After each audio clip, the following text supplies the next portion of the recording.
Saudara kaum muslimin rahimakumullah, harta adalah amanat dan akan kita pertanggungjawabkan. Allah melebihkan rizki sebagian kita dari yang lain agar kita saling tolong menolong, bantu membantu. Nabi janjikan, siapa yang meringankan beban saudaranya muslim di dunia, Allah akan meringankan bebannya di akhirat nanti. Sebuah jaminan dari baginda Nabi. Si orang yang kita bantu barangkali tidak bisa membalas, Allah yang akan membalas lewat jalan lain yang tidak pernah kita sangka-sangka.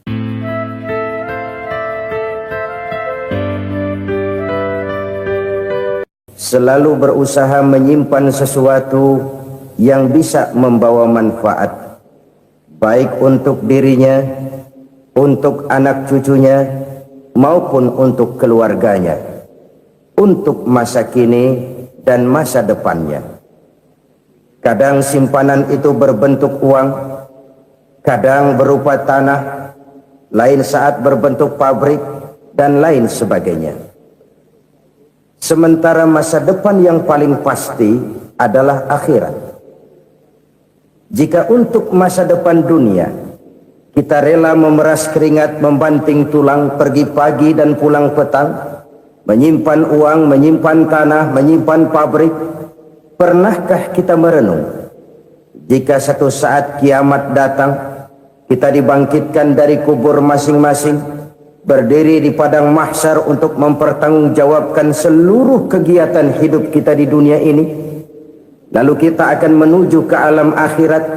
Sudahkah kita mempunyai simpanan untuk akhirat kita? Pada pertemuan kali ini saya ingin menyampaikan sebuah hadis di mana Rasulullah sallallahu alaihi wasallam bersabda, arba'un min kanzil jannah. Simpanan sorga ada 4 macam.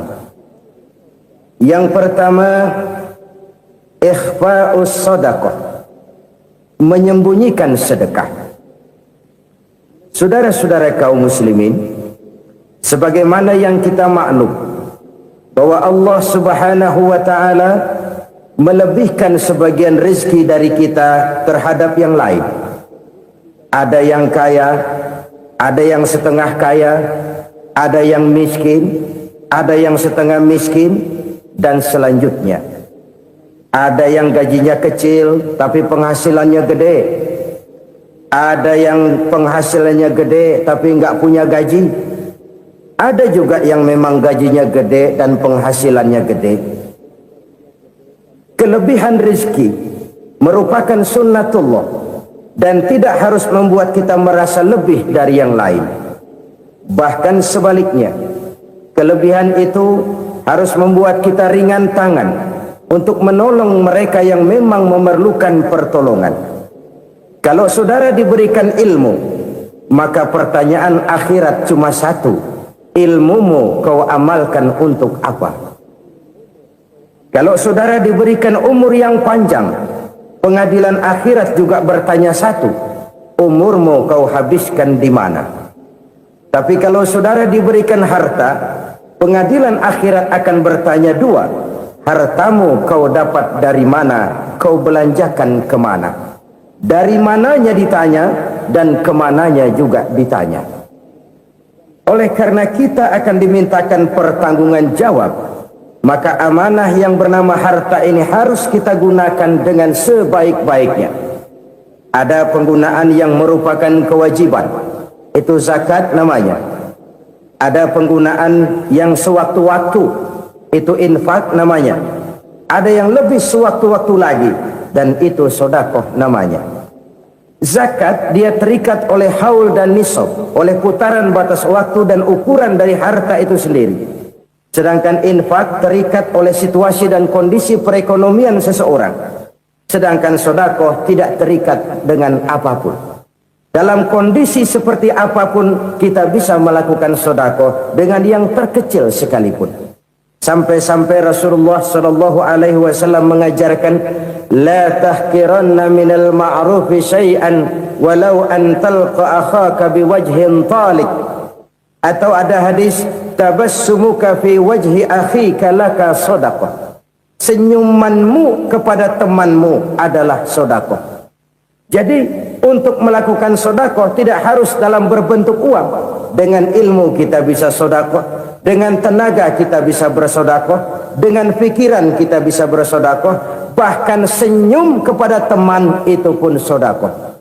Jadi kalau sedekah dengan uang memang belum punya uang, nyengir aja banyakin. Itu asal pada tempatnya, jangan lalu ketemu tiang listrik cengengesan. Tentu tidak pada tempatnya dan tidak wajar. Nah, sedekah yang paling dicintai Allah adalah sedekah yang disembunyikan. Artinya jauh dari sifat riya. Kan kadang-kadang ada orang sedekah itu disebutkan namanya. Apa tidak bagus? Kalau memang niatnya ikhlas, ya bagus-bagus saja. Untuk memberikan sugesti kepada yang lain. Si Fulan bin Fulan nyumbang sekian, diumumkan. Boleh kalau niatnya untuk memberikan rangsangan kepada yang lain supaya dia menyumbang lebih besar dari orang tadi. Tapi kalau itu mendatangkan riya, maka sedekah yang paling dicintai Allah adalah sedekah yang disembunyikan. Tangan kiri saja tidak tahu apa yang diberikan oleh tangan kanan. Sedekah yang dilakukan dengan ikhlas akan merupakan perbendaharaan surga, tersembunyi dari pandangan orang lain, tidak seorang pun tahu. Karena memang sikap yang baik adalah melupakan kebaikan dan mengingat kesalahan. Itu salah satu ciri orang bahagia. Orang yang selalu mengingat kesalahannya dan berusaha melupakan segala kebaikannya. Kalau dia akan berada kebaikan, dia tidak bisa ikut, dia merasa rugi karena dia merasa belum pernah berbuat baik. Tapi kalau akan melakukan kesalahan baru, dia ingat kesalahan yang sudah-sudah, sehingga terhalang baginya untuk melakukan satu kesalahan baru. Demikianlah saudara-saudara, bahwa Allah melebihkan rizki sebagian kita dari yang lain, agar terjadi tolong-menolong dalam kehidupan ini. Jadi kesenjangan yang nature, kesenjangan yang alami, itu sunnatullah. Ada yang kaya, ada yang miskin, ada yang kelas menengah. Nah, kenapa lalu sekarang kita berusaha mengentaskan kemiskinan? Oleh karena adanya kesenjangan struktural. Kalau yang kaya bisa semakin kaya, kenapa yang miskin tidak bisa naik jadi ikut sedikit kaya? Sebab pada dasarnya Islam adalah agama yang sejak turunnya sudah berupaya memerangi kemiskinan. Bahkan dikatakan kemiskinan itu mendekatkan kepada kekufuran. Orang kalau miskin udah dekat banget sama kafir. Gampang menjadi kafir. Berapa banyak saudara-saudara kita yang oleh karena soal perut, oleh karena soal materi, terpaksa meninggalkan dan menanggalkan akidahnya. Menjual petunjuk yang diberikan Allah dengan kesenangan dunia yang cuma sebentar ini. Na'udzubillah, thumma na'udzubillah. Jadi makin kita sembunyikan satu sedekah, semakin banyak perbendaharaan kita di surga. Sedekah yang paling dicintai Allah adalah sedekah yang disembunyikan. Malahan ada seorang sufi, dia punya kebiasaan kalau pergi sholat Jumat dia bawa uang, itu uang dia taruh di bawah tikar masjid. Dia niat sedekah kepada siapa saja yang nemuin itu duit. Maksudnya apa? Supaya yang nemuin nggak tahu siapa yang punya duit. Demikian dia saking ingin menyembunyikan sedekahnya. Karena sifat riya itu bisa memakan amal kita sendiri. Riya itu termasuk menyebut-nyebut kebaikan kita. Orang yang suka nepuk dada, sedikit-sedikit ngitungnya kalau nggak gua. Tuh kalau nggak gua tuh yang belah situ, kalau nggak gua, iya kalau nggak lu kenapa emang? Orang yang suka menepuk jasad, tuh biasanya memang begitu saudara-saudara. Kalau perang lagi berkecamuk, orang nggak sempat ngaku jadi pahlawan. Tapi begitu perang selesai, yang kagak kenal bedil ngaku pahlawan, mas. Itu sesuatu yang biasa. Oleh karenanya, orang-orang yang ikhlas dalam bersedekah, disembunyikannya sedekah itu, Allah cinta betul. Malahan ada hadis memberikan jaminan, inna sedaqatal mar'il muslimi tazidu fil umri wa tadfa'u mitatas su'i. Sesungguhnya sedekahnya seorang mukmin tazidu fil umri, bisa menambah umur panjang, wa tadfa'u mitata su'i, dan menyelamatkan manusia dari mati secara su'ul khatimah. Jadi siapa yang kepengen panjang umur, banyaklah sedekah. Yang bosan hidup, pelit terus. Sedekah menambah panjang umur dan menyelamatkan manusia dari mati secara su'ul khatimah. Pak, katanya umur itu nggak bisa ditambah, nggak bisa dikurangin. Kapan? Kalau ajal sudah datang. Fa idza jaa ajaluhum la yastakhiruna sa'atan wa la yastaqdimun. Kalau ajal datang tidak bisa dimajukan, tidak bisa dimundurkan. Itu kalau ajal sudah datang. Tidak bisa lagi umur ditambah dikurangi, sudah datang. Tapi kalau belum datang, itu kan haknya Allah.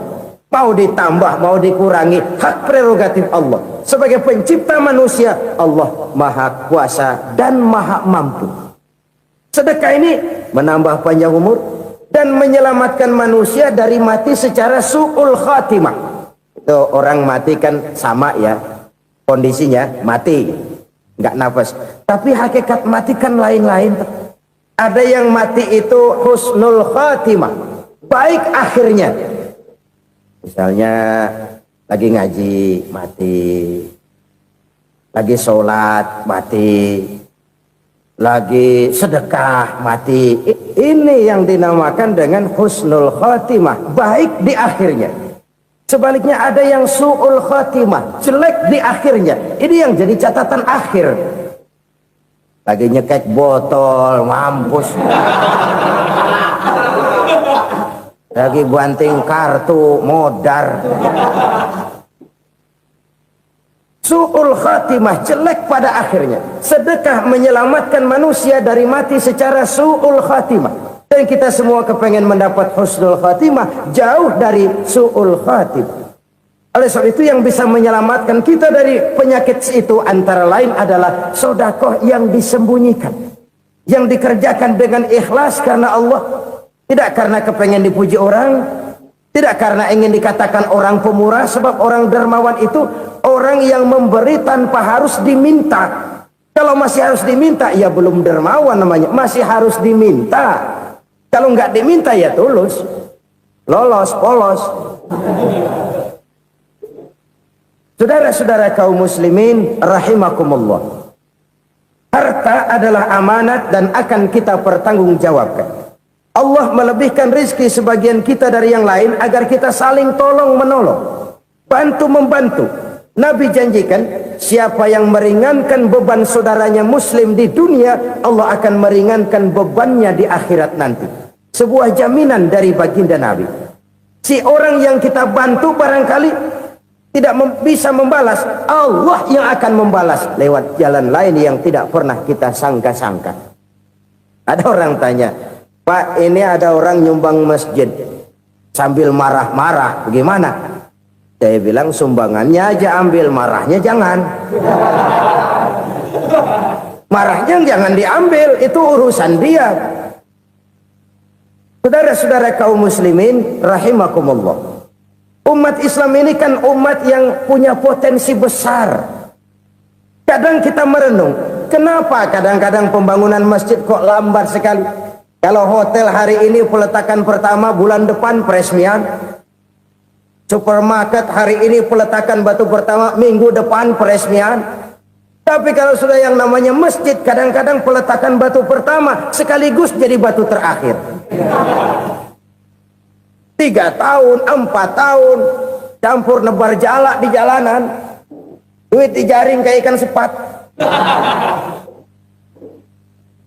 Apa tidak ada orang Islam yang kaya? Banyak. Apa tidak ada pengusaha muslim yang jadi konglomerat? Ada. Lalu yang belum banyak itu yang komit terhadap nilai-nilai agamanya. Akhirnya kita jatuh jadi umat yang lemah. Belum ada pengusaha konglomerat muslim buka pabrik supermi cap beduk misalnya umpamanya atau pabrik kecap cap sorban supaya identitas keislamannya sedikit kelihatan. Kita jatuh jadi umat yang lemah karena potensi tidak terinventarisir dengan baik. Kita ini ibarat kompor yang cuma matengin nasi orang lain. potensi kita dimanfaatkan oleh orang lain. Ukhuwah Islamiyah kita baru terbatas kepada silaturahmi. Ukhuwah di bidang ekonomi kita lemah, ukhuwah di bidang kebudayaan kita lemah, apalagi ukhuwah di bidang politik kita lebih rapuh lagi. Padahal ukhuwah itu adalah totalitas kehidupan manusia, menyangkut ipolek sosbud, memerlukan nilai-nilai ukhuwah. Jadi oleh karena itu mari kita menyadari di dalam harta kita, walaupun kita yang cari, pergi pagi, pulang sore, peras keringat, banting tulang, di sana ada harta anak yatim. Di sana ada hak masjid. Di sana ada hak pesantren. Di sana ada hak jihad. Berbahagialah seseorang apabila dia oleh Allah dijadikan keran. Keran itu menyimpan air, tapi tidak untuk dirinya, tapi disalurkannya kepada mereka yang memang memerlukannya. Saudara-saudara kaum muslimin rahimakumullah, ini yang pertama. Jadi perbendaharaan surga adalah menyembunyikan sedekah. Orang lain nggak tahu, kita pun nggak pernah ngitung-ngitung. Kita anggap lewat begitu saja, padahal itu deposit akhirat. Satu. Yang kedua, perbendaharaan surga itu apa? Wa kitmanul musibah, menyembunyikan kesulitan. Kadang orang takut menghadapi kesulitan. Tapi makin kita merenung, hidup ini kan sebenarnya urusan. Takut sama urusan, ya jangan hidup. Tandanya orang hidup itu kalau punya urusan. Urusan melupakan problem. Problem sering menimbulkan kesulitan. Kesulitan bukan untuk ditakuti, tapi untuk diatasi dan dicarikan jalan keluarnya. Siapa sih orangnya yang nggak pernah sulit-sulit? Makin tinggi status sosialnya, makin gede urusannya. Makin tinggi kualitas imannya, makin berat tingkat kesulitannya. Cuma memang yang namanya enak itu seperti pelangi. Biang lala itu nggak pernah di atas kepala kita, di atas kepala orang melulu. Lo sih enak lo, kata kita. Dia juga bilang yang enak kan lo. Pelangi itu nggak pernah di atas kepala kita. Kata tukang beca, aduh enak ya naik Mercy. Kata tukang beca, apa yang di dalam mobil Mercy? Aduh enak bener tukang beca, di jok ngeringkuk ngorok pulas bener. Saya kamar pakai AC, sejuk, tempat tidur sutra, empuk, alga, spring bed, kulak kulik, nggak bisa pulas kalau belum minum Valium, belum tidur. Enak bener tukang beca, di jok ngorok nggak tahu wetan kulon. Si tukang beca bilang yang di Mercy enak, yang di Mercy bilang tukang beca enak. Inilah enak, nggak pernah di atas kepala kita, di atas kepala orang lain melulu enak itu. Nah, saudara-saudara, yang merupakan perbendaharaan surga itu orang yang bisa menyembunyikan kesulitan, baik pribadi ataupun rumah tangga. Nih terutama rumah tangga yang jadi soalnya. Kadang-kadang kita ini kalau senang, sebaliknya kalau senang kita diam, kalem aja, cuek. Banyak banget duit kita bawaan, diam aja udah. Malah ketemu orang takut. Tapi begitu susah, sekampung tahu. Padahal Nabi mengajarkan perbendaharaan surga itu menyembunyikan musibah, menyembunyikan kesulitan. Kalau enak, cerita sama orang-orang. Kalau nggak enak, rasain sendiri, tekan sendiri, atasin sendiri. Kita kan sebaliknya, senang kita diam, asal lagi susah, paling tidak kita nyari teman buat cerita kesusahan. Siapa orangnya yang nggak pernah susah? Cuma soalnya bagaimana kita mengatasi kesusahan itu sendiri. Begitu juga misalnya kalau orang sudah berumah tangga, itu orang tuanya harus menjadi tempat dia cerita yang enak-enak saja. Yang nggak enak rasain berdua, selesaikan berdua, atasin berdua. Jangan dibalik. Asal senang diam, giliran susah saja. Maknya laporan. Terbalik. Bisa menjaga security informasi. Maka nama bayam keluar diem, malah seluitan. Enak amat lu makan daging ayam. Security informasi. Saudara-saudara kaum muslimin rahimakumullah, ujian yang terberat itu yang pernah diberikan kepada para nabi para rasul, para aulia, para ulama, makin tinggi keimanan, makin berat bentuk kesulitan. Ayo saya kemukakan satu contoh saja. Ada seorang nabi yang kaya, nabi kaya, namanya Nabi Ayub. Iblis kalau orang begini kan keki, ibadahnya rajin, kaya. Yang kayak begini susah digodain. Kalau ibadahnya rajin, miskin, kali bisa disogok. Sini imannya mantap, ibadahnya rajin, kaya, nabi lagi. Oh, tapi namanya iblis nggak kurang akal. Laporan, Tuhan, kenapa Les? Ya ini bahasa saya, bahasa Qurannya sih nggak gitu. Itu hambamu yang namanya Ayub, dia rajin ibadah cuma karena dikasih kaya aja. Coba kasih miskin dia, berhenti dia sembahyang. Ah, kamu bisa aja. Saya tahu Ayub itu hambaku yang ikhlas. Saya buktiin Tuhan, silahkan. Dibuktiin lah, iblis turun ke alamin. Yang mula-mula dia lakukan, dia rusak sawah ladang Nabi Ayub. Dia binasakan binatang ternak Nabi Ayub. Sehingga dalam waktu singkat, jatuhlah Nabi Ayub dari orang paling kaya, jadi orang paling miskin. Beliau masih ibadah di mihrab dalam masjid. Datang iblis. Saudara Ayub, ya. Lagi ngapain? Ibadah. Nyembah Allah, nyembah Allah. Oh, percuma.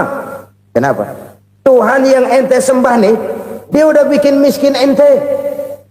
Sawah ladang ente hancur lebur, binatang ternak binasa. Sekarang ente jadi orang paling miskin. Ngapain nyembah Tuhan kayak begitu? Tekor. Udah berhenti dah ibadah, berhenti ibadah. Ini iblis sama Tuhan laporannya lain, yang dikerjakan kepada Nabi Ayub juga lain. Benar begitu iblis, kata Nabi Ayub. Iya, sawah ladang saya habis, buras. Binatang ternak saya binasa, binasa. Saya miskin, bangpak. Apa jawab Nabi Ayub? Bukan innalillahi, ya, ini hebat. Alhamdulillahillazi a'tani wa akhza minni. Segala puji bagi Allah yang telah memberikan harta kepada saya dan sekarang mengambilnya lagi. Alhamdulillah. Allah yang ngasih, Allah yang ambil. Itu mah urusan Allah. Iblis cuman ibadah jalan terus, sujud lagi Nabi Ayub. Iblis seleher gondok banget. Dasar Nabi nggak mempan dia apa-apain. Miskin malah alhamdulillah. Allah yang ngasih, Allah yang ambil. Jadi kalau kita tidak komit, kita tidak terikat kepada kaya, miskin, senang, susah, apa yang bisa bikin kita susah? Jadikan kekayaan, kemiskinan, jadikan senang, susah sebagai anak buah yang bisa kita atur. Jangan kekayaan ngatur kita, jangan kemiskinan ngatur kita. Kita yang harus mengatur mereka. Senang, susah, kaya, miskin, bahagia, sengsara, jadikan itu anak buah yang bisa kita atur. Kalau sekarang kita kaya, lain saat boleh jadi kita miskin, semiskin-miskinnya. Allah yang ngasih, Allah yang ambil. Tenaga mana yang bisa menghalangi? Ibadah jalan terus. Iblis makin gondok. Dasar Nabi loh. Akhirnya apa? Nabi Ayub dikerjain, diberikan penyakit. Demikian fatal penyakitnya. Bayangin, udah miskin sakit. Masya Allah. Miskin sakit.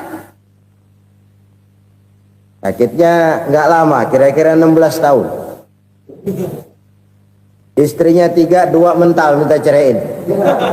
Ngerawatin laki bengek begini. Senang belum tentu, susah udah pasti nih. Cerai aja, cerai dah. Cerai.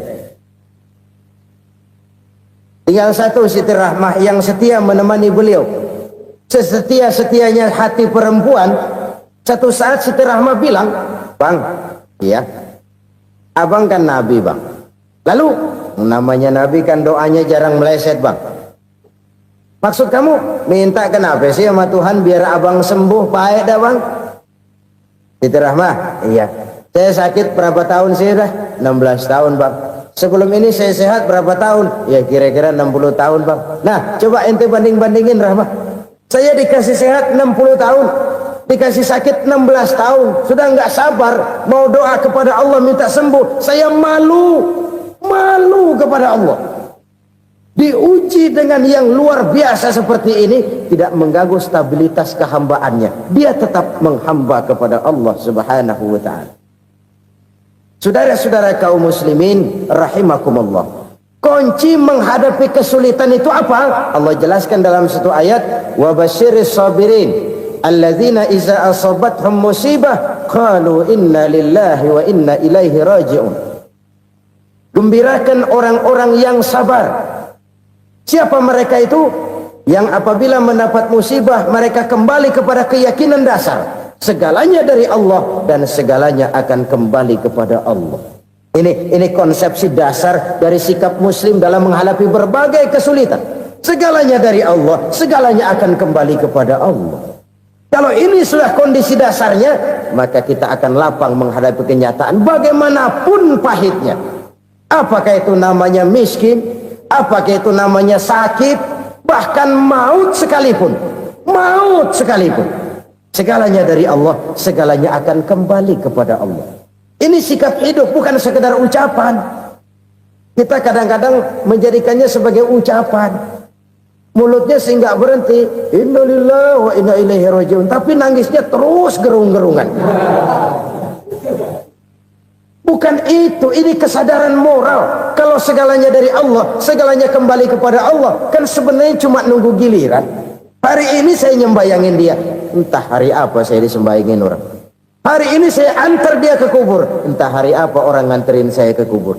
Hari ini saya tahlilkan dia, entah nanti kapan orang tahlilkan saya. Segalanya dari Allah, segalanya akan kembali juga kepada Allah.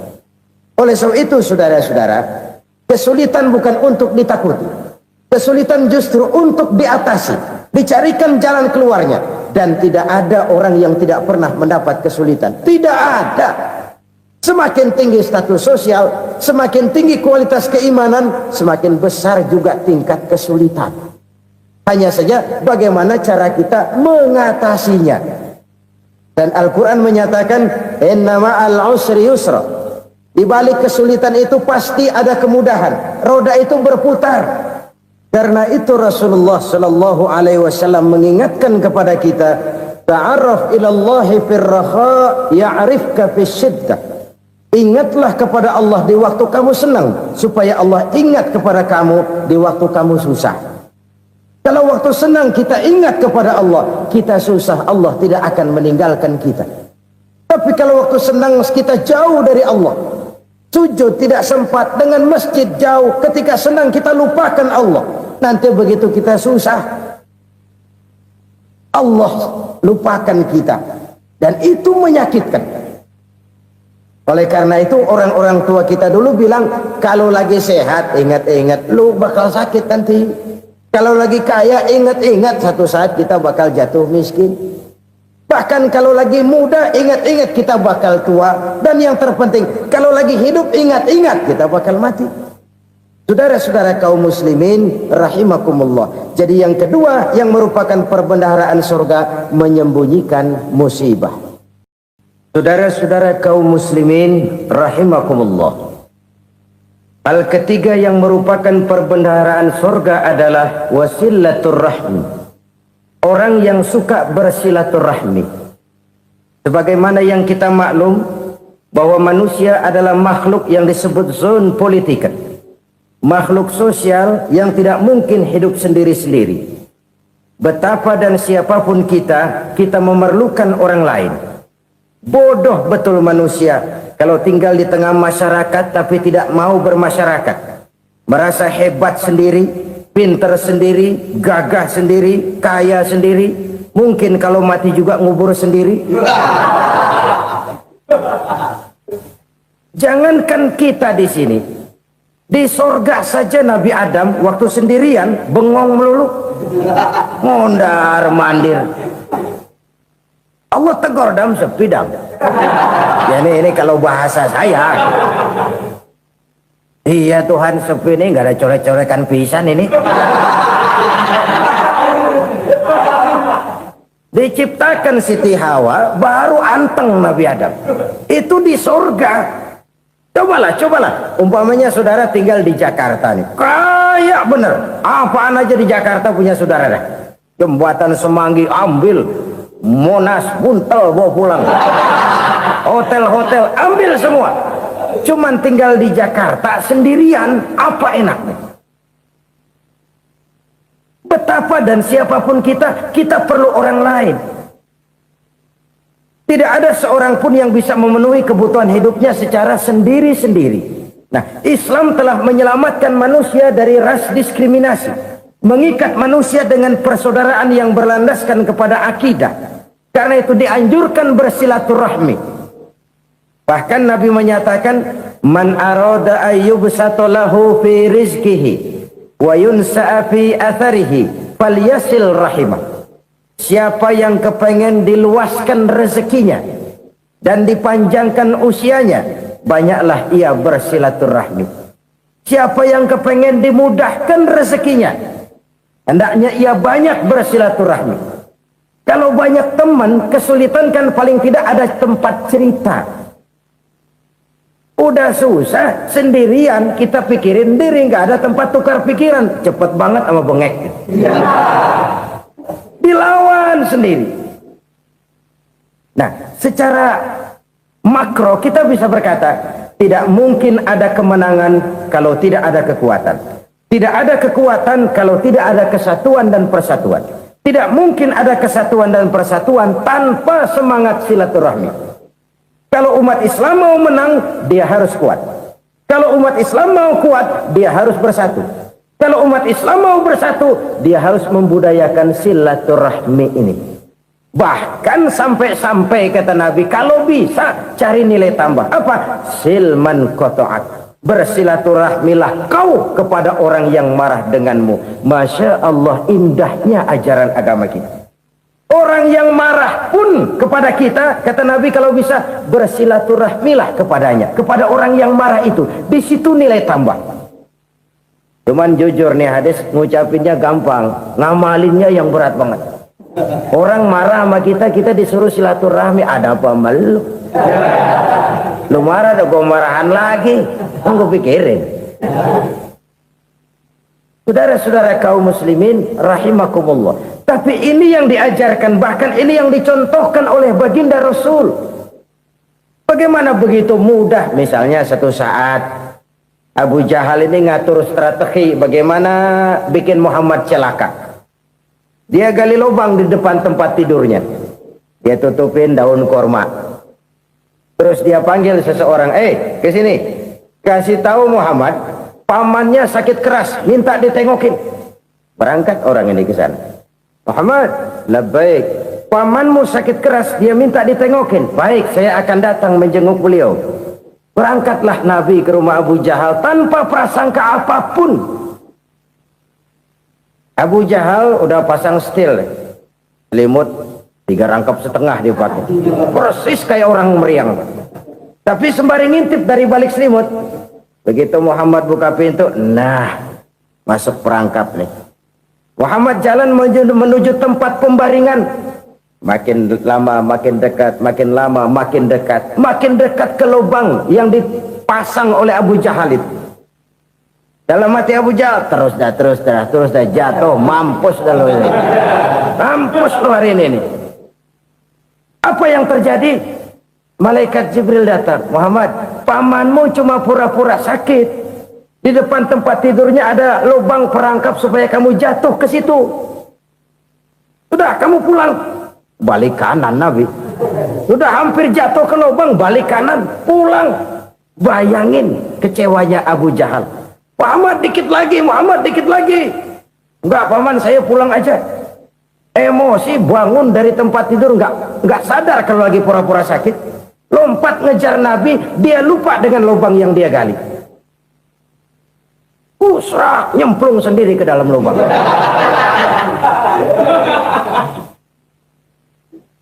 Nabi terus berlalu. Ini terjadi keanehan. Jatuh ke lubang yang dia gali itu sebenarnya nggak terlalu dalam ya, antara 3-4 meteran lah. Tolong saya jatuh ke lubang ini. Datanglah pelayan-pelayannya itu. Angkat saya dari sini. Oh, yang ngulurin tambang. Satu gulung belum juga nyampe itu tambah. Kurang beli lagi ke warung.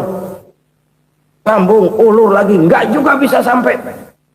Wah ini kerjaan Muhammad ini. Tolong siapa salah seorang kamu ke rumah Muhammad, kasih tahu encangnya kecebur.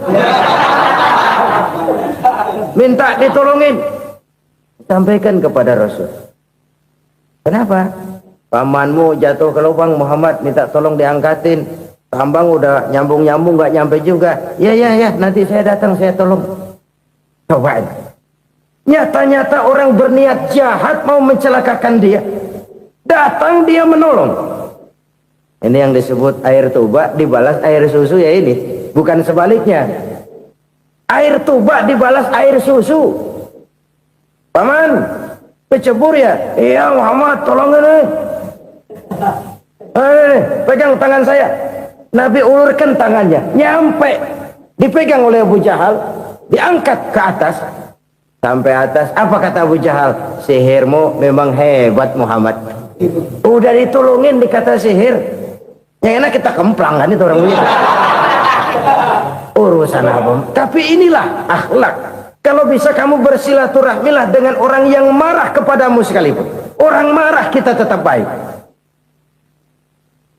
So, kalau kita berbuat baik sama orang yang memang baik, rasanya sih biasa-biasa aja. Orang baik kita baik lagi, ya draw aja, belum ada nilai tambah di situ. Baru ada nilai tambah kalau kita bisa berbuat baik kepada orang yang nyakitin kita. Itu namanya kita setingkat di atas dia. Dia sakitin kita, kita berbuat baik sama dia. Dia pelit sama kita, kita baik sama dia. Dia marahin kita, kita deketin dia. Di situ kita punya nilai tambah. Jadi siapa yang ingin diluaskan rezekinya kata Nabi dan dipanjangkan umurnya, hendaklah ia banyak-banyak bersilaturahmi. Sederhana sebenarnya silaturahmi, tapi silaturahmi membangkitkan semangat kesatuan dan persatuan. Kesatuan dan persatuan melahirkan kekuatan. Dalam matematika 1 ditambah 1 pasti 2. Tapi di tengah masyarakat, 1 orang takut ditambah 1 orang takut, hasilnya jadi 2 orang setengah berani. Kenapa setengah berani? Karena udah berdua. Tadi pan takut sendirian. Kalau dia kumpul turu-turu takutlah jadi berani. Kita yang lemah, kita yang tidak berdaya, kita yang miskin, kalau mau kompak bersatu, apa yang nggak bisa kita kerjain? Apalagi tinggal di kota besar, pilihan cuma 2. Bertahan atau minggir. Bertahan atau minggir. Untuk bisa bertahan harus mampu bersaing. Untuk mampu bersaing harus punya keahlian. Keahlian harus ditunjang dengan pendidikan, ditambah oleh kekompakan sebagai umat. Udah miskin mencar mulu, orang injak kita. Orang nggak pandang urusan apa malu. Oleh karena itu silaturahmi pada hakikatnya merupakan roh dari ukhuwah yang diajarkan oleh agama kita. Bagaimana Islam menyelamatkan masyarakat manusia dari ras diskriminasi, mengikat manusia, dan tidak ada persaudaraan yang lebih indah selain persaudaraan yang diikat dengan nilai-nilai akidah. Sepanjang orang di jalan Allah, itulah saudara kita. Keluar dia dari jalan Allah, selesailah persaudaraan sampai di situ. Karena itu, kalau ingin menyimpan sesuatu di surga, banyaklah bersilaturahmi. Datang ke rumah ini, datang ke rumah itu, dan lain sebagainya. Itu simpanan kita di akhirat nanti. Ini yang ketiga. Saudara-saudara, yang keempat, perbendaharaan surga itu apa? Wa qawlu la hawla wa la quwwata illa billah. Ucapan la hawla wa la quwwata illa billah. Ibadah kan ada yang berat, modalnya besar. Bangun masjid berat, modalnya besar. Bangun rumah sakit berat, modalnya besar. Ada ibadah yang berat tapi modalnya ringan. Misalnya puasa. Puasa itu berat, mengendalikan nafsu. Kalau sekedar nggak makan nggak minum sih enteng, mengendalikan nafsu. Itu jihad terbesar, tapi kan modalnya ringan, cuma niat saja. Ini ibadah berat, modalnya ringan. Ada ibadah yang ringan, modalnya juga enteng. Seperti termasuk ucapan la haula wa la quwwata illa billah. tanpa sadar. La haula wala quwata illa billah. Nyelengin tuh di surga. Nyelengin, kita nggak terasa. Nyelengin simpenan akhirat. La haula wala quwata illa billah. Nyimpan lagi. Kaget. La haula wala quwata illa billah. Nyimpan lagi. Banyak simpenan. Walaupun sebenarnya yang dimaksud di sini adalah kesadaran batin. Bahwa tidak ada daya dan kekuatan kecuali Allah. Itu intinya. Kita memulai pekerjaan disunahkan baca bismillah, kan begitu? Apa itu? Kesadaran moral bahwa ini saya bisa kerjakan. Saya kerjakan ini dengan menyebut nama Allah. Kenapa? Kalau Allah tidak memberikan daya dan kekuatan, mana mampu saya kerjakan ini. Maka saya kerjakan ini dengan menyebut nama Allah. Bismillah. Kesadaran moral. Manusia hanya wajib berusaha, tapi nggak pernah wajib berhasil. Banyak hal-hal yang kalau kita renungkan secara rasio nggak mungkin, tapi jadi kenyataan. La haula wala quwata illa billah. Tidak ada daya dan kekuatan kecuali bagi Allah semata-mata. Kesadaran moral akan kelemahan dan keterbatasan makhluk bernama manusia. Kadang kita kagum dengan otak, tapi kita sering lupa sama yang bikin otak. Padahal bagaimanapun hebatnya otak, yang bikin otak pasti lebih hebat dari otak. Nggak percaya, silahkan otak-otakan. Inilah kecenderungan. Kita kagum dengan pesawat-pesawat mutakhir, bukan main besi gede banget terbang itu. Alangkah hebatnya. Lalu apa yang bikin otak tidak lebih hebat dari itu semua? Kita puji laut. Apa yang bikin laut tidak lebih hebat dari laut itu? La haula wala quwata illa billah. Tidak ada daya dan kekuatan kecuali Allah. Apa yang bisa kita lakukan kalau tidak karena daya dan kemampuan yang diberikan oleh Allah kepada kita? Lahirlah sikap tawadu, rendah hati, tidak melonjak menjadi angkuh dan sombong, sadar akan kelemahan dan keterbatasan diri.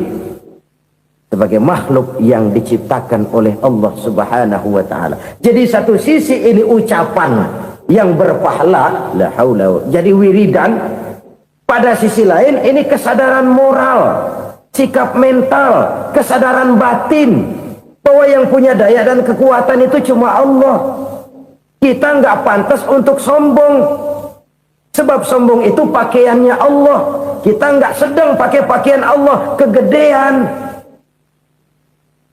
Dan makin kita renungi, makin terbentur. Apa sih yang bisa kita sombongin? Kita mau sombong apa? Kaya? Pintar? Itu kan semua relatif. Di atas langit masih ada langit lagi. Jadi oleh karenanya, marilah kita menyadari. Manusia hanya wajib berusaha, tapi tidak pernah wajib berhasil. Yang berusaha saja tidak wajib berhasil, apalagi yang tidak berusaha. Islam bukan agama orang pemalas yang selesai sholat lalu ngelohom, nggelenggem ayem-ayem. Tapi Islam bukan agama orang sombong yang setelah berusaha lalu tidak memerlukan Allah. Kita bisa saja bikin proyeksi, tahun sekian kita bakal panen besar menurut perhitungan otak. Tapi ada kejadian lain. Apa? Tikus ngambek. Habis itu dimakanin tikus, panen gagal. Proyeksi rasional gagal oleh tikus-tikus yang ngambek itu. Bisa saja terjadi. Tahun depan kita panen besar, urung. Kenapa? Musim panas panjang. Dan sekarang ini koran-koran bikin berita musim mengalami penyelewengan. Bukan cuma manusia yang nyeleweng sekarang. Musim pakai nyeleweng. Mestinya kan musim hujan udah selesai, masih hujan-hujan juga. Musim. Nah sekarang kita boleh bikin proyeksi, kita bakal panen besar. Tahu-tahu musim panas panjang, sawah retak, air kering. Cari teknokrat yang paling botak, suruh pendekin tuh musim panas. La haula wala quwata illa billah. Inilah kesadaran moral. Saudara, saya teringat satu saat ada seorang konglomerat. Umurnya ya kira-kira 70-an. Satu saat dia ditanya oleh wartawan, "Pak, umur Bapak berapa sih?" "Ya paling 10 tahun." 10 tahun. 10 tahun. Anak bapak berapa orang? Satu saja. Satu. Harta bapak berapa? Ya paling-paling bangsa 7 juta kali. 7 juta? Iya. Pak, kenapa bapak bohongi saya? Bapak punya buku biografi. Koran-koran, majalah-majalah banyak memuat cerita riwayat hidup bapak. Saya tahu umur bapak 70. Kenapa bilang cuma 7 tahun? Saya tahu anak bapak 8. Kenapa cuma bilang 1? Saya tahu harta bapak miliaran, mungkin triliunan. Pabrik di mana-mana, bank di mana-mana. Kenapa bilang uang bapak cuma 7 juta? Nah, kata si konglomerat tadi, kamu benar nak, kamu benar. Umur saya kalau jumlahnya memang 70 nak. Cuman ingat-ingat saya, baru 7 tahun terakhir ini saya sujud. Baru 7 tahun terakhir ini saya berusaha dekat dengan Allah. Saya laksanakan perintahnya, saya jauhi larangannya. 7 tahun inilah rasanya yang ada nilainya di hadapan Allah. Yang 63 tahun matong, kelabu, kelem umur gue. Habis untuk maksiat, untuk munkarat. Maka ketika ditanya tadi, umur saya 7 tahun itu. Oh begitu Pak. Oh iya. Lalu anak Pak. Anak bapak kan 8. Kenapa bilang cuma 1? Nah, kalau jumlah hitungannya memang anak saya 8. Tapi dari 8 orang ini rasanya cuma 1 nih. Yang bakal jadi buah hati, belahan jantung. Pelanjut cerita, penerus sejarah. Bakal jadi anak soleh yang akan mendoakan saya. Cuma 1 rasanya anak saya ini yang bakal jadi buah hati saya. Besar-besaran saya. Yang akan mendoakan di kubur saya. Yang akan mendoakan di akhirat saya. Yang 7 orang mana? Masya Allah, yang atu tenggeng, yang atu nyekek botol ngolo, yang atu nggak karu-karuan. Makanya saya bilang 1 anak saya yang akan bisa mendoakan saya. Oh begitu Pak. Iya. Nah harta Pak, harta bapak kan triliunan. Pabrik bapak di mana-mana. Uang bapak hampir di tiap bank-bank besar. Kenapa bilang cuma 7 juta? Betul kau nak. Harta saya kalau jumlahnya memang miliaran, triliunan mungkin. Tapi yang saya ingat baru 7 juta tuh yang saya belanjakan di jalan Allah. Saya nyumbang masjid, saya santuni yatim piatu, saya bantu pembangunan pesantren, saya bantu pembangunan rumah sakit Islam. Itu yang akan saya bawa pulang ke akhirat, yang 7 juta itu. Yang triliunan itu nanti akan diperebutkan oleh anak-anak saya sebagai waris saya. Jadi harta saya 7 juta itu yang bakal nemenin saya di akhirat. Yang akan saya bawa pulang jadi teman saya. Saudara-saudara kaum muslimin, jangan-jangan orang tua itu adalah kita-kita ini. Jangan-jangan kita-kita ini adalah orang tua itu. Jangan-jangan itu potret dari diri kita masing-masing. Dari sekian umur yang diberikan Allah, berapa tahun yang ada nilainya di hadapan Allah? Dari sekian anak-anak yang merupakan amanah, berapa yang akan mendoakan kita sebagai orang tuanya menjadi anak soleh? Dari sekian banyak harta yang diberikan Allah, berapa yang akan kita bawa pulang menghadapnya nanti, yang kita belanjakan di jalan Allah? Ini sebuah potret kehidupan. Karena itu kita kembali kepada la haula wa la quwwata illa billah. Kita wajib berusaha, kita wajib berikhtiar. Selebihnya, segala daya dan kekuatan hanya milik Allah saja semata-mata. Satu kesadaran batin dari setiap pribadi muslim. Setelah ia berusaha dan berikhtiar, ia menyerahkannya kepada Allah Subhanahu wa ta'ala. Jadi, satu sisi ini merupakan wiridan ucapan yang mengandung pahala. Pada sisi lain, ini merupakan sikap batin dari seorang muslim di dalam ia menghadapi realitas kehidupan ini. Saudara-saudara kaum muslimin rahimakumullah. Kalau ini kita jadikan satu basis kehidupan, maka ini akan menyelamatkan manusia dari kemungkinan tergelincir menjadi orang yang lupa diri dan lupa darat. Sebab itu Imamul Ghazali berpesan, jadidis safinah fa innal bahra amiq wa khuziz zad fa inna safara ba'id wa khaffifil hamla fa innal hamla sadid. Perbarui selalu kapalmu karena lautan sangat dalam. Bawa bekal yang banyak karena perjalanan ini sangat jauh. Ringankan beban karena kebanyakan beban akan menyakitkan. Alangkah indah kalimat ini, alangkah dalam makna yang terkandung di sana. Perbarui selalu kapalmu karena lautan sangat dalam. Apa artinya ini? Jaga mentalmu baik-baik. Pelihara imanmu baik-baik karena hidup penuh cobaan seperti lautan. Kita kalau berlayar di lautan kan kadang-kadang tenang, angin bertiup sepoi-sepoi basah. Jika malam datang, bintang gemintang bertabur menghias cakrawala. Rembulan memantulkan sinarnya dengan indah. Dalam keadaan begitu berlayar enak. Tapi lain saat ombak menggunung, halilintar menyambar, angin topan bertiup. Berapa banyak sudah saudara-saudara kita yang tenggelam di lautan dunia tanpa sadar bahwa dia belum sampai kepada pantai yang akan dituju. Berapa banyak sudah saudara-saudara kita yang tenggelam di lautan dunia ini tanpa sempat bangkit lagi. Dia menyangka sudah sampai kepada tujuannya. Hati-hati kapal jangan sampai bocor karena lautan sangat dalam. Iman ini jaga baik-baik karena hidup penuh dengan ujian. Wa khuzizat fa inna safar ba'id. Bawa bekal yang banyak karena perjalanan sangat jauh. Saudara mau ke Bandung, bawa duit. Saudara mau ke Surabaya, banyakan lagi duitnya. Saudara mau ke Mekah, gepokan, iketan tuh duit nggak lembaran lagi. Makin jauh perjalanan, makin banyak bekal yang harus kita bawa. Kalau saudara dari Jakarta mau ke Surabaya, kagak bawa duit berangkat juga, itu sih bukan berani namanya, nekat. Sampai Surabaya belum tentu, sengsara di jalan udah pasti. Kenapa? Nggak bawa bekal berangkat. Sama juga kita nih, misalnya belum sempat sembahyang, mati.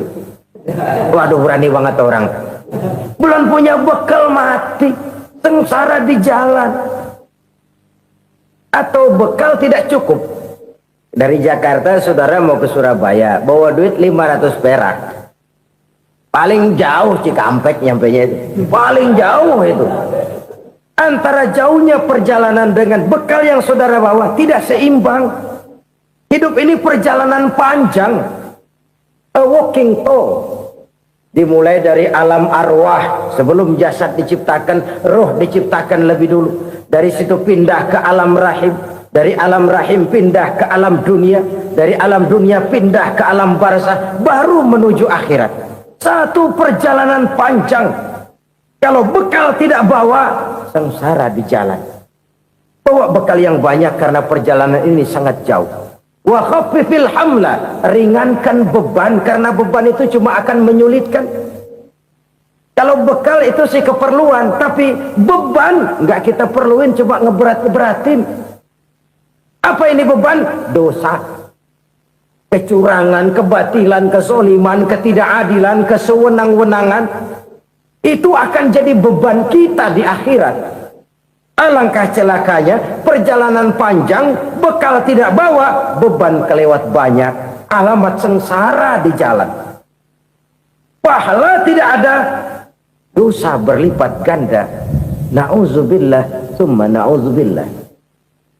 Kalau kita rangkum nasihat Al-Ghazali dengan kisah si konglomerat tadi, kita akan mengambil kesimpulan. Pertama, bekal terbaik dalam menghadapi gejolak kehidupan ini tidak lain adalah iman. Yang kedua, pahala dan dosa. Dua hal kontroversial. Pahala adalah bekal, dosa adalah beban. Tapi kita sekarang kan tidak begitu terangsang kepada yang abstrak. Orang berlomba mencari yang konkret-konkret saja. Yang real. Kalau memang dosa, benjol dong. Kira-kira begitu. Kira-kira begitu. Persis orang Yahudi dulu. Orang Yahudi itu kan pernah minta kepada Nabi Musa. Ya Musa, lan nu'mina laka hatta narallaha jahrah. Musa, kami nggak bakal mau beriman kepada Allah kalau belum kami lihat Allah ada nongkrong di depan kami. Kalau memang Tuhan ada, taruh dong di depan kami. Mau yang konkret-konkret saja.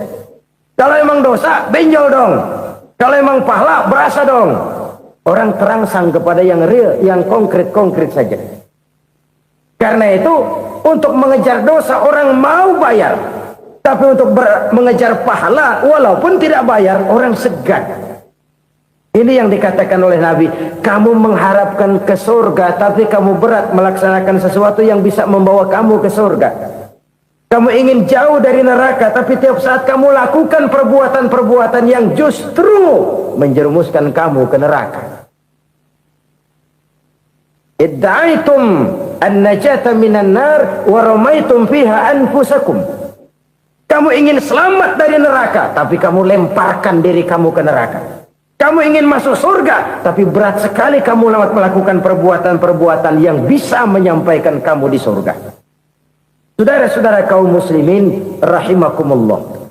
Jadi hal keempat yang merupakan perbendaharaan surga adalah la haula wa la quwata illa billah. Satu sisi ini merupakan ucapan yang memperberat timbangan akhirat. Pada sisi lain ini merupakan sikap hidup seorang muslim. Kesadaran batin yang sangat dalam bahwa tidak ada daya dan kekuatan kecuali Allah. Dan itu kita simbolkan pada saat memulai pekerjaan dengan bismillah, dengan menyebut nama Allah. Satu kesadaran moral, saya hanya bisa melakukan ini karena diberikan daya dan kekuatan oleh Allah. Lahirlah sikap tawadu, rendah hati, tidak melonjak menjadi angkuh dan sombong. Saudara-saudara, sampai sini dulu jumpa kita kali ini. Semoga 4 perbendaharaan surga ini dapat kita lakukan, yang kelak akan merupakan bekal kita di kemudian hari nanti. Amin ya rabbal alamin.